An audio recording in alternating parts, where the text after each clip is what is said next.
Assalamualaikum warahmatullahi wabarakatuh.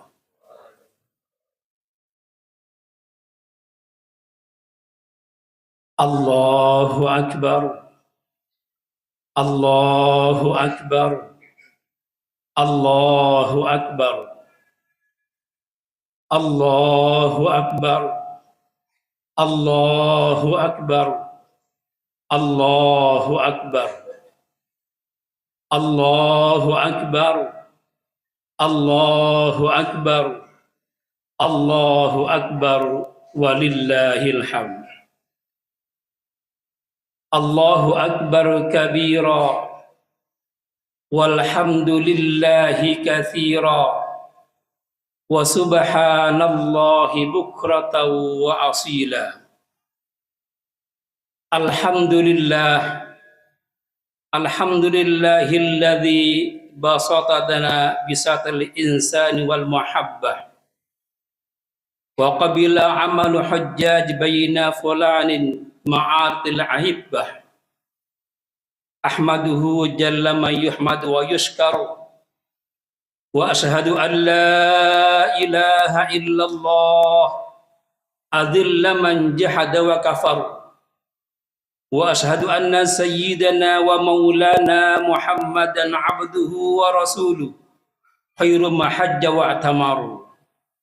Allahumma salli wa sallim wa barik ala sayyidina Muhammadin wa ala alihi wa ashabihi ma halla muslimin wa kabbaru. Amma ba'du fa ya ibadallah, usikum wa nafsi bi taqwallah, faqad fazal muttaqun. Ittaqullah, ittaqullah haqqa tuqatih, wa la tamutunna illa wa antum muslimun. Wa'lamu anna yawmakum hadha yawmun jalilul miqdar wa 'idul jamilul syi'ar, fataqarrabu ila rabbikumul jalil bi'adhiyati fa innaha sunnati abikum Ibrahim al-khalilullah, wattabi'uni fi milli iqabin fi misli hadzal yaumil azim. Allahu akbar, Allahu akbar, Allahu akbar, walillahil hamd. Kaum muslimin sidang Idul Adha rahimakumullah. Marilah kita senantiasa meningkatkan ketakwaan kita kepada Allah Subhanahu wa taala dengan arti takwa yang sebenarnya, yakni menjalankan semua perintah-perintah Allah dan menjauhi semua larangan-larangannya.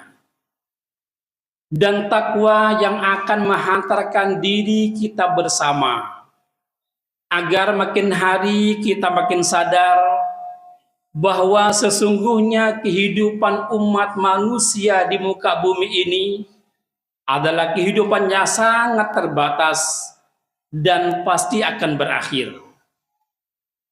Tiap-tiap amal yang kita lakukan saat ini, yang buruknya akan menemani kita, yang jeleknya pun yang baiknya akan menemani kita. Namun yang perlu kita pahami bersama, Allah katakan, yauma la yanfa'u malun wala banun.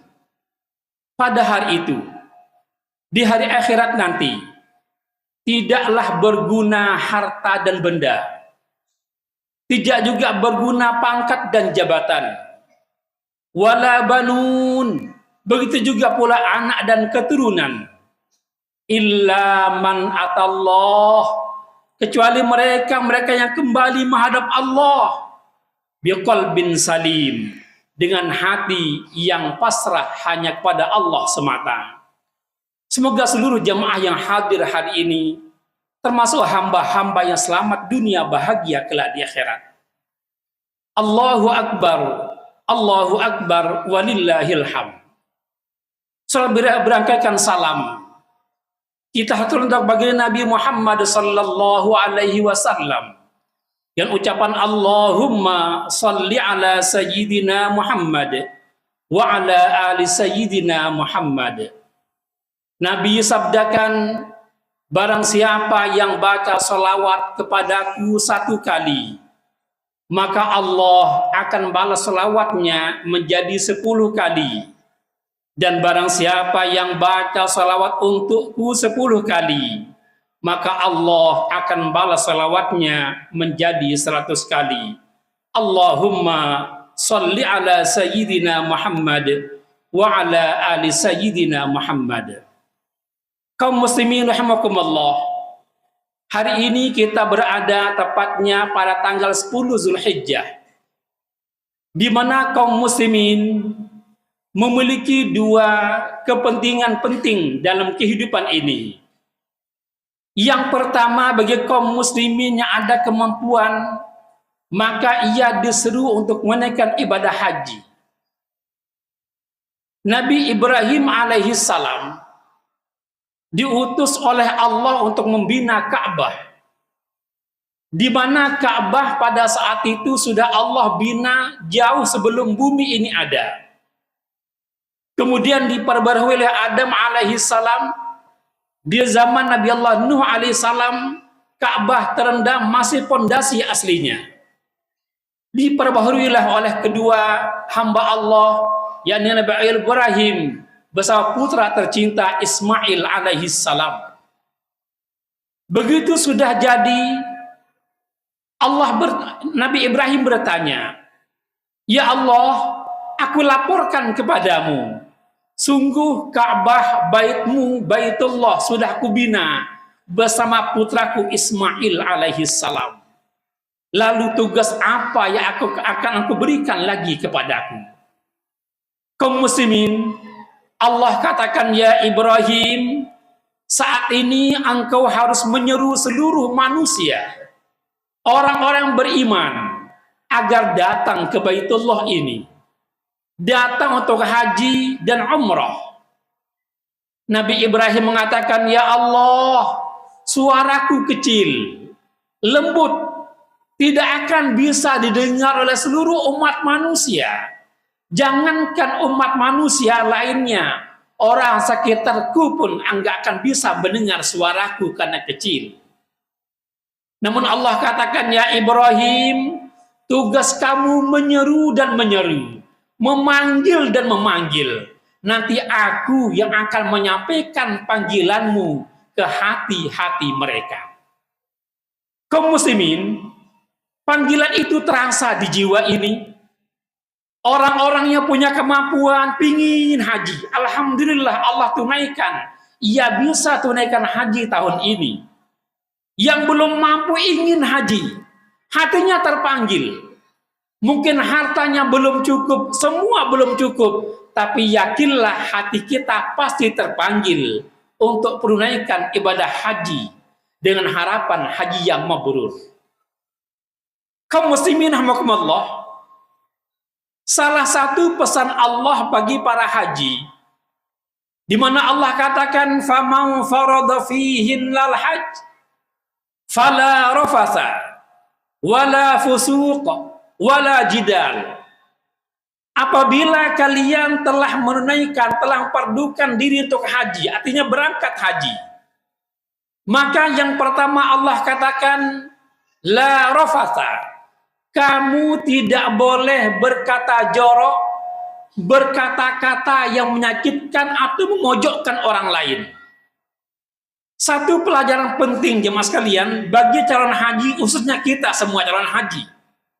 Yang pertama Allah katakan, fala fusuq wala rafasa, janganlah kalian berkata jelek, jangan berkata buruk, jangan berkata jorok atau hal-hal yang memojokkan orang-orang lain. Satu ajaran luar biasa yang Allah pesan bagi kita. Namun terkadang jemaah sekalian, itulah pentingnya sebuah kesabaran. Ada orang niatnya bercanda, tetapi kadang kita tersinggung dengan candaan itu. Kita harus sadar, oh dia wataknya seperti ini. Makanya Nabi katakan, orang hebat adalah mereka yang bergaul dengan watak yang berbeda-beda, dari suku yang berbeda-beda, tetapi hatinya lapang menerima perbedaan dari suku dan perkataan yang lain. Kita di Batam dari berbagai macam suku, tentu logat bicaranya beda. Ada yang lembut, ada yang kasar. Ada yang bercanda tapi seakan-akan tidak bercanda. Dengan lapang dada kita terima semuanya, kembalikan kepada Allah. Allah yang mengatur macam-macam bahasa dan lisan masing-masing kita. Tapi kita yakin bahwa masing-masing kita telah berusaha untuk berbicara yang baik kepada lawan kita atau kepada saudara-saudara kita yang lainnya. Satu. Yang kedua, wala jida wala fusuqa. Jangan kamu jadi orang fasik. Apa itu fasik? Yang namanya fasik, jemaah sekalian, menganggap remeh, menganggap enteng amalan agama.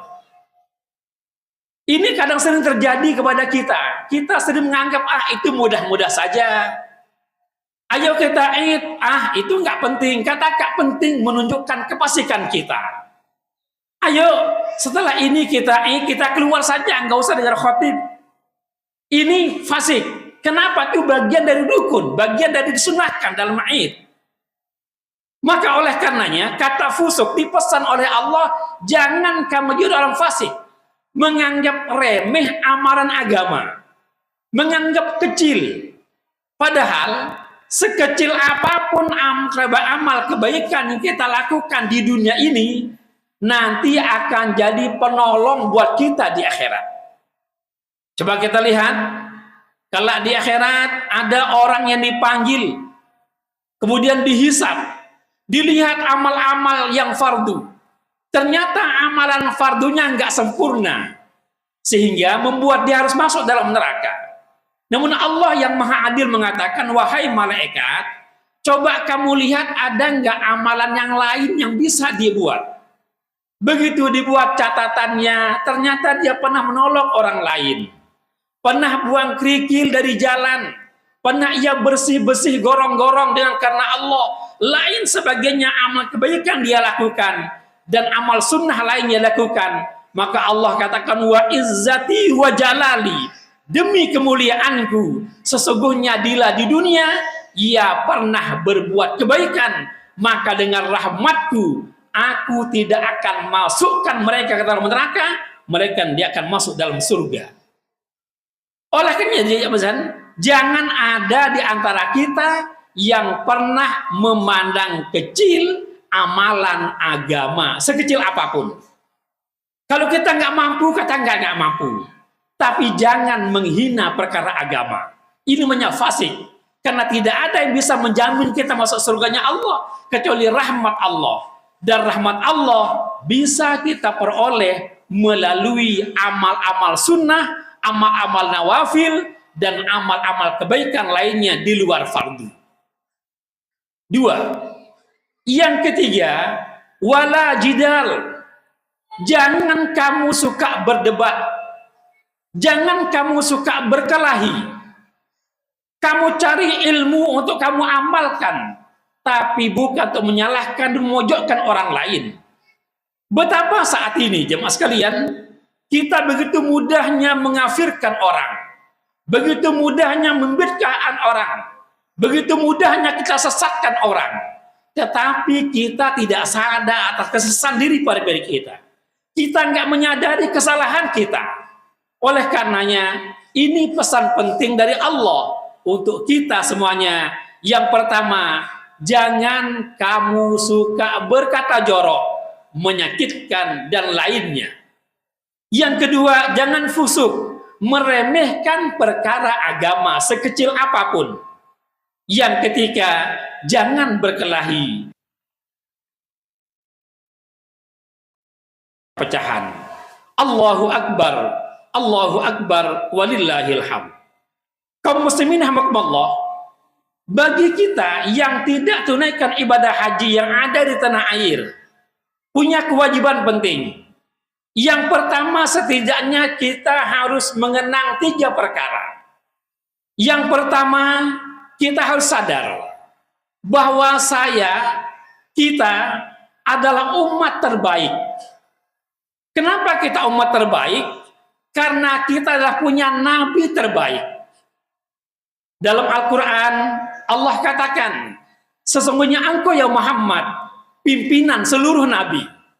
Dan umatmu adalah khairu ummah, sebaik-baik umat. Jadi nabi kita terbaik, dan kita umat terbaik. Apa syaratnya? Ukhrijat linnas. Kita keluar saling ingatkan satu sama lain. Bukan mengejek, tapi mengajak. Bukan memukul, tapi merangkul. Saat ini betapa mudahnya kita saling ejek, tapi nggak pernah kita mengajak pada kebaikan. Betapa mudahnya kita tersinggung ingin memukul orang, tetapi kita tidak pernah datang ke rumah untuk merangkul silaturahmi kepadanya. Nabi katakan, saya tidak diutus oleh Allah untuk mengejek satu golongan dan juga untuk memukul satu golongan, tetapi aku diajak untuk mengajak satu golongan pada kebaikan dan mengajak golongan untuk silaturahmi satu sama lain. Yang kedua, Nabi Muhammad SAW punya silsilah keturunan beliau dari Nabi Allah Ibrahim alaihi salatu wassalam. Nabi Allah Ibrahim seorang Khalilullah, kekasih Allah, yang perjuangannya luar biasa. Suatu ketika Nabi Allah Ibrahim alaihi salatu wassalam di puncak keimanannya, dia pun datang sebuah kabilah. Dan pada saat itu Islam belum tersebar. Karena baru Nabi Allah Ibrahim mengatakan hanifan musliman wa ma ana minal musyrikin. Aku serahkan diriku kepada Allah dan aku tidak termasuk orang-orang musyrik. Pada saat itu orang-orang berlomba-lomba untuk berkorban. Maka pada saat yang bersamaan Nabi Allah Ibrahim katakan, demi cintaku kepada Allah, aku akan korbankan segalanya. Biiznillah, dia mampu berkorban 1000 ekor domba, 1000 ekor onta, sapi, ribuan dia dikorbankan. Karena Nabi Allah Ibrahim termasuk golongan hamba Allah yang kaya. Pada saat yang bersamaan orang pun datang, ya Ibrahim, begitu banyak korbanmu hari ini. Maka dia katakan, aku berkorban untuk menyenangkan Allah. Aku korban bagaimana agar Allah senang kepadaku. Enggak ada lagi yang lain. Andaikan pada saatnya nanti Allah senang melihat korbanku dan dia minta korban yang lebih dari ini, aku akan korbankan. Kaum muslimin rahimakumullah, suatu ketika Nabi Allah Ibrahim alaihi salam menggembala kambing. Kambingnya ribuan. Tiba-tiba datanglah satu hamba Allah. Hamba Allah tadi berupa malaikat, menyamar sebagai manusia.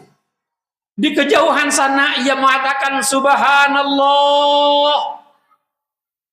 Begitu mendengar kalimat subhanallah, bergetar hati Nabi Ibrahim. Dicarinya di mana sumber suara ini. Dicarinya ke depan, belakang, ditengoknya kiri kanan, nggak jumpa. Lagi-lagi terdengar kalimat subhanallah.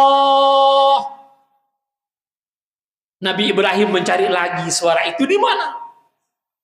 Nggak kelihatan. Ketiga kalinya terdengar lagi kalimat subhanallah. Begitu dia melihat, nampak di depannya ada satu orang yang mengucapkan kalimat itu. Akhirnya Nabi Allah Ibrahim bertanya, wahai fulan, bukankah engkau tadi yang mengucapkan kalimat subhanallah? Iya. Ibrahim katakan, aku sangat suka dengan kalimat itu. Coba ucapkan sekali lagi. Aku senang mendengar kalimat itu. Ucapkan sekali lagi. Orang tadi mengatakan, ya Ibrahim, ini kalimat mahal. Nggak bisa dibayar dengan dunia seisinya.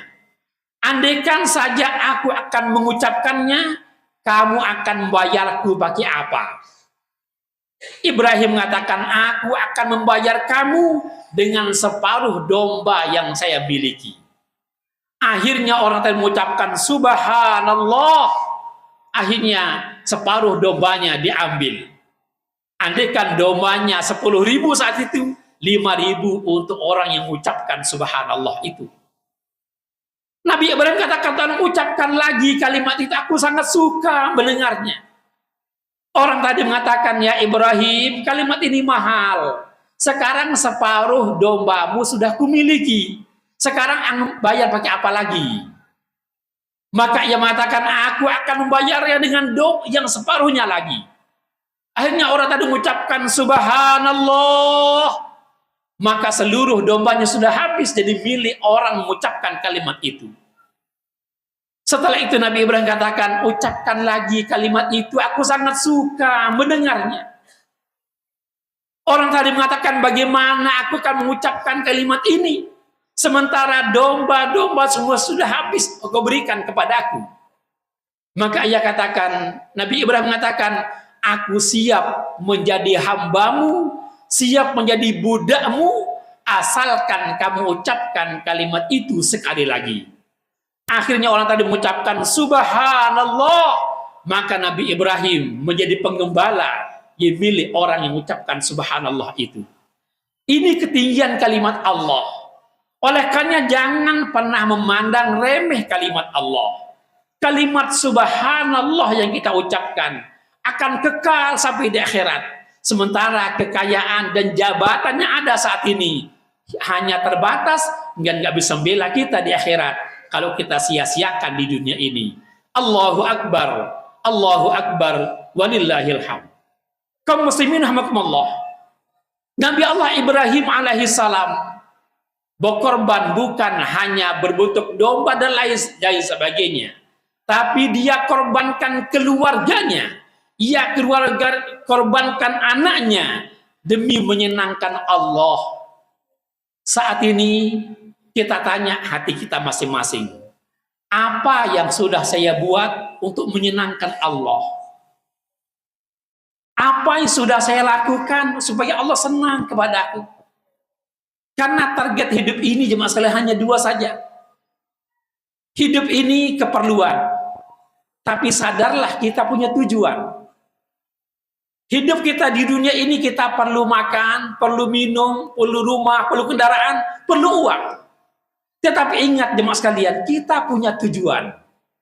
Seseorang yang sadar, dia akan sampai ke tujuan dengan selamat apabila dia mampu mengorbankan keperluannya.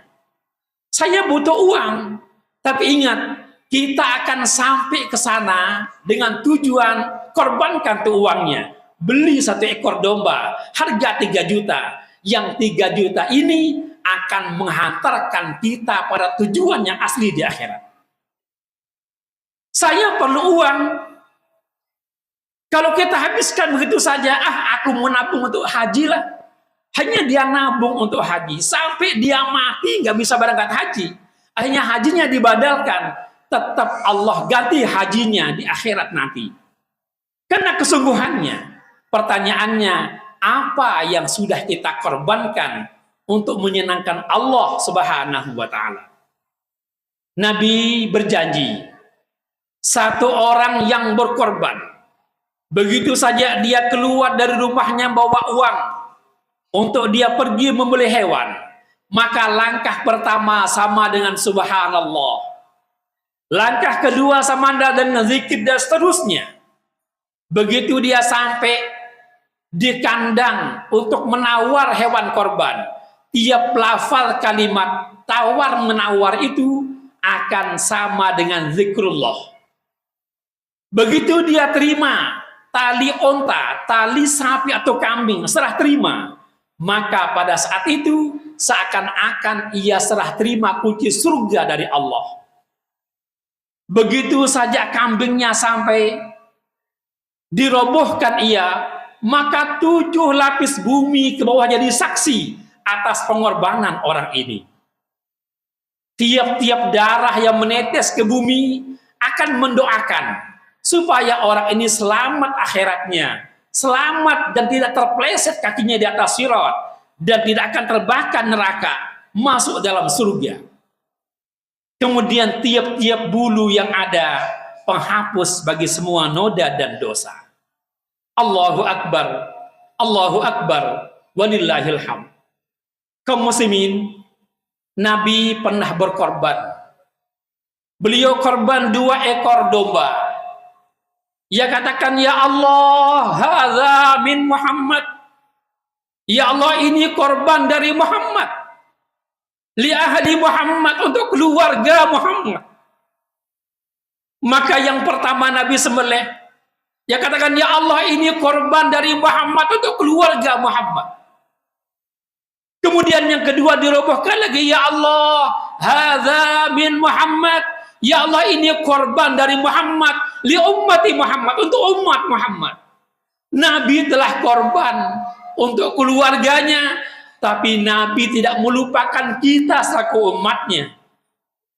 Di hewan kedua Nabi katakan, ya Allah, ini korban dari Muhammad untuk umatku. Sekarang kembali ke kita. Apa yang sudah kita lakukan untuk menyenangkan hati baginda Nabi? Apa yang sudah kita buat untuk menyenangkan Allah? Ingat jemaah sekalian, sekali lagi kami ulang, hidup ini hanya keperluan. Tapi kita punya tujuan. Tujuannya adalah akhirat. Nggak ada tujuan lain. Kalau tujuannya akhirat, tentu ada yang kita tuju di akhirat. Yang kita tuju adalah ridho Allah. Bila Allah ridho kepada kita, maka kita akan sampai dengan selamat di tujuan kita. Satu contoh kecil. Bila Bapak Ibu akan mengadakan sebuah perjalanan ke Jakarta misalnya, Bapak Ibu korbankan keperluan uangnya untuk beli tiket, tapi di Jakarta ada tujuan, di balik tujuan ada saudara, ada famili, maka kita akan senang sampai dia ada famili yang kita tuju, senang kita karena ada tujuan. Begitu pula nanti di akhirat, teman sekalian, kita punya tujuan hidup. Umur kita di dunia hanya sebentar. A'maru ummati baina sittin wa sab'ina sanah. Umur umatku di muka bumi ini antara 60-70 tahun. Kita akan kembali ke sana. Tujuan kita adalah akhirat, tapi tujuan inti kita adalah ridho Allah Subhanahu wa taala. Allahu Akbar, Allahu Akbar, walillahil hamd. Kaum muslimin, mari kita merenung sedikit jemaah sekalian tentang apa yang sudah kita korbankan demi menyenangkan Allah. Ibu merenunglah, ya Allah, apa yang sudah aku berikan demi agamamu supaya aku ridho kepadaku. Waktu apa yang sudah aku luangkan demi agamamu, ya Allah. Apa yang sudah aku luangkan? Silahkan dudukkan kepala, ingat apa sudah kita perjuangkan demi agama Allah. Kalaulah masih kurang, amal lagi, buat lagi, sampai pada puncaknya Allah ridho kepada kita. Bapak sekalian, merenunglah apa yang sudah kita berikan untuk agama ini. Apa sudah kita korbankan agar Allah senang kepada kita, agar Nabi senang kepada kita. Kalau kita sudah buat, ternyata belum juga merasakan puas, amalkan lagi, buat lagi, sehingga kita jumpa dengan Allah dengan penuh keyakinan. Allah katakan, wa'bud rabbaka hatta ya'tiyakal yaqin. Beribadahlah kamu kepada Allah sampai kamu jumpa dengan Allah kelak di akhirat. Allahu Akbar, Allahu Akbar, walillahil hamd. Kaum muslimin, jemaah haji saat ini berada di Arafah. Arafah adalah miniatur akhirat, miniatur mahsyar. Kita berada di Arafah, panas terik, sampai ada yang kakinya pecah karena panas, sampai ada yang mengeluarkan darah di hidung karena panasnya. Tapi ulama katakan ini miniatur akhirat. Ini adalah lapangan kecil yang harus kita ingat di mahsyar dengan pakaian yang sama. Di mahsyar nanti sebagian orang, kita semua akan dikumpulkan Allah di mahsyar. Dan sebagian dari antar kita ada yang tenggelam dengan keringatnya karena matahari begitu dekat dengan kita. Ada juga yang tidak bisa bergerak sama sekali, tanpa pakaian, tanpa apa-apa di sana. Kaum muslimin, pada saat itu semua orang akan minta pertolongan. Sehingga seseorang yang pernah sedekah hanya satu butir kurma dulu di dunia, ia ingin berlindung dengan sedekah kurma itu. Lalu bagaimana dengan orang yang berinfak, yang berkorban? Insya Allah kita akan berlindung di bawah amal kita masing-masing. Yang terakhir, ada 7 golongan yang Allah akan berikan naungan di akhirat. Yang pertama adalah umarul masajid, orang yang suka memakmurkan masjid. Yang kedua adalah orang yang bangun di malam hari meminta ampun kepada Allah. Yang ketiga, pemimpin yang adil. Yang keempat, seorang pemuda yang dari masa mudanya taat kepada Allah, nggak mudah tergoda kiri dan kanan. Yang ketiga, seorang laki-laki yang digoda oleh wanita bangsawan lagi cantik jelita, tapi ia katakan, inni akhafullah, aku takut kepada Allah. Kemudian yang terakhir, jemaah sekalian, orang yang bertemu karena Allah, berpisah karena Allah, dan dia bersedekah dengan tangan kanannya dan tangan kiri tidak mengetahuinya karena begitu ikhlasnya. Inilah 7 golongan yang akan dapat naungan Allah di akhirat. Semoga kita semua termasuk golongan-golongan ini. Amin ya rabbal alamin.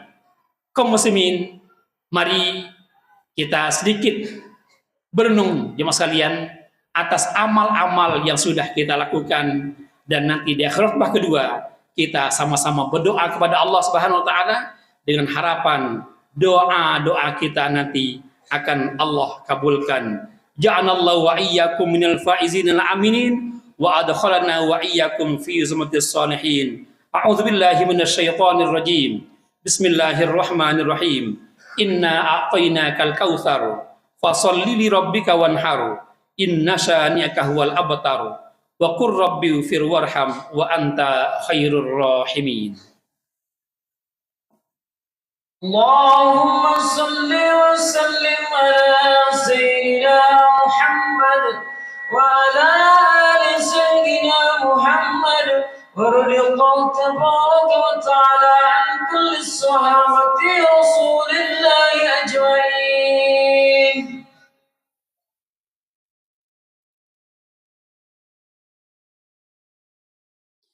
Allahu akbar. Allahu akbar. Allahu akbar. Allahu akbar. Allahu akbar. Allahu akbar. Allahu akbar walillahil hamd.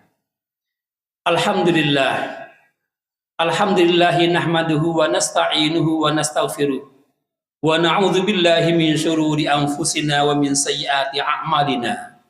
Man yahdihillahu fala mudilla lahu wa man yudlilhu fala hadiya lahu. Asyhadu an la ilaha illallah wahdahu la syarika lahu wa nashhadu anna Muhammadan abduhu wa rasuluh. Allahumma salli ala sayyidina Muhammad wa ala ali sayyidina Muhammad. Fa ya ibadallah, ittaqullaha haqqa tuqatih wa la tamutunna illa wa antum muslimun. Innallaha wa malaikatahu yusalluna 'alan nabi. Ya ayyuhalladzina amanu sallu alaihi wa sallimu taslima. Kaum muslimin, mari kita tundukkan pandangan, angkat tangan sampai dada-dada kita, dan aminkan tiap-tiap lantunan doa yang kita panjatkan. A'udzubillahi minasyaitonir rajim. Bismillahirrahmanirrahim. Alhamdulillahi rabbil alamin. Assalatu wassalamu ala ashrafil mursalin wa ala alihi wa sahbihi ajma'in. Allahu rabbana ya rabbana taqabbal minna innaka antas sami'ul alim wa tub alaina innaka antat tawwabur rahim. Allahu rabbana, di hari yang mulia ini kami mohon kepadamu, tolong ampuni noda dan dosa kami ya Allah. Tolong ya Allah ampuni noda dan dosa kami ya Allah. Kami adalah hamba-Mu yang penuh dengan noda dan dosa ya Allah. Allahu Rabbana di kemuliaan hari Arafah hari ini, maka kami mohon kepada-Mu tolong ampuni semua noda dan dosa kami ya Allah. Kami malu ya Allah bila kelak kami menghadap-Mu di akhirat, sementara hamba penuh dengan noda dan dosa ya Allah. Maka pada hari yang mulia ini kami mohon kepada-Mu, sekali lagi tolong ampuni noda dan dosa kami ya Allah. Allahu Rabbana ampuni dosa kedua orang tua kami ya Allah. Ampuni dosa kedua orang tua kami ya Allah. Terlebih bagi orang tua kami telah wafat ya Allah. Tolong lapang luaskan kuburannya ya Allah. Berikan cahaya yang terang menerang dalam kuburnya ya Allah. Pandang orang tua kami dengan ridha-Mu ya Allah. Pandang ayah dan bunda kami dengan ridha-Mu ya Allah. Ampuni dosa keduanya ya Allah. Ya Rahman, jangan aku sakiti orang tua kami. Jangan aku siksa orang tua kami karena perilaku kami selaku anaknya ya Allah. Sungguh orang tua kami telah menderita dulu di masa hidupnya karena kelakuan kami selaku anaknya ya Allah. Di hari yang mulia ini mohon kepada-Mu tolong ampuni noda dan dosa kedua orang tua kami ya Allah. Allahu Rabbana, ampuni dosa mertua ipar kami ya Allah. Ampuni dosa istri dan anak kami ya Allah. Ampuni dosa pasangan hidup kami ya Rahman. Allahu Rabbana ya Rahman, ampuni dosa kawan dan sahabat kami. Ampuni dosa jiran tetangga kami. Ampuni dosa saudara kami kaum muslimin muslimat, mukminin mukminat di mana saja mereka berada ya Rahman. Terlebih saudara kami ada di Gaza saat ini ya Allah, yang ada di Palestina ya Allah, tolong bantu mereka ya Allah. Bantu mereka ya Allah, selamatkan mereka ya Allah. Mereka dizolimi oleh orang-orang zalim ya Allah. Maka selamatkan saudara-saudara kami ya Allah, kaum muslimin muslimat di mana saja berada ya Allah, khususnya di Palestina dan Gaza saat ini ya Rahman. Allahu Rabbana ya Rahman ya Rahim ya Dzal Jalali wal Ikram. Terima pengorbanan seluruh jemaah haji yang haji tahun ini ya Allah. Terima pengorbanannya ya Allah. Berikan haji yang mabrur kepadanya ya Allah. Allahu Rabbana, terima korban saudara kami yang berkorban hari ini ya Allah. Maafkan semua dosa-dosanya ya Allah. Angkat derajatnya kelak di akhirat ya Allah. Ya Rahman, bagi kami yang belum bisa tunaikan ibadah haji tahun ini, mudahkan kami untuk ibadah haji tahun yang akan datang ya Allah. Mudahkan kami untuk haji dan umrah tahun yang akan datang ya Allah. Mudahkan kami untuk umrah dan haji tahun yang akan datang ya Allah. Allahu Rabbana ya Rahman ya Rahim ya Dzal Jalal wal Ikram. Kami sadari Allah, kami hidup hanya sementara di muka bumi ini ya Allah. Oleh karena itu kami mohon kepada-Mu tolong bimbing kami dalam hidup ini ya Allah. Bimbinglah orang tua kami, bimbinglah mertua dan ipar kami, bimbing istri dan anak-anak kami, bimbing anak keturunan kami ya Allah, dengan taufik dan hidayah-Mu ya Allah, agar kami selamat di dunia dan bahagia kelak di akhirat ya Allah. Allahu Rabbana, tolong bimbing kawan dan sahabat kami ya Allah. Bimbing saudara kami, bimbing jiran tetangga kami, bimbing kami semua ya Allah, agar kami menjadi hamba-hamba yang Kau ridhoi ya Rahman. Allahu Rabbana ya Rahman ya Rahim ya Dzal Jalal wal Ikram. Terima seluruh amal ibadah kami ya Allah. Maafkan semua kesalahan kami ya Allah. Beri kami kemampuan, beri kami kekuatan untuk menyembah-Mu ya Allah. Beri kami kekuatan untuk menjalankan semua perintah-Mu ya Rahman. Kami sadar pada saatnya nanti kami akan menghadap-Mu ya Allah. Kami akan menghadap-Mu kelak di akhirat ya Allah. Maka sebelum kami Engkau jemput ya Allah, sebelum kami menghadap-Mu di akhirat ya Allah, maafkan dosa kami, sempurnakan amal ibadah kami, agar kami tidak malu di depan orang-orang kelak di akhirat karena penuh noda dan dosa kami. Maka maafkan kami ya Allah sebelum kami hembuskan nafas kami yang terakhir. Ya Rahman, bila saatnya nanti Aku akan wafatkan kami, maka tolong ya Allah wafatkan kami husnul khatimah.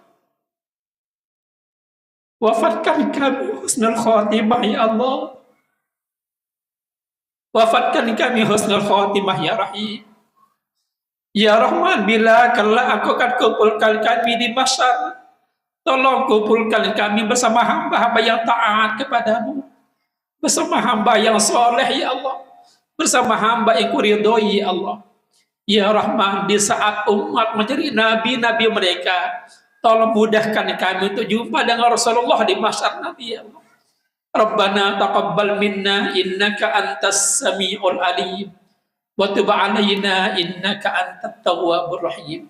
Rabbana atina fid dunya hasanah wa fil akhirati hasanah wa qina adzabannar. Walhamdulillahi rabbil alamin. Assalamualaikum warahmatullahi wabarakatuh.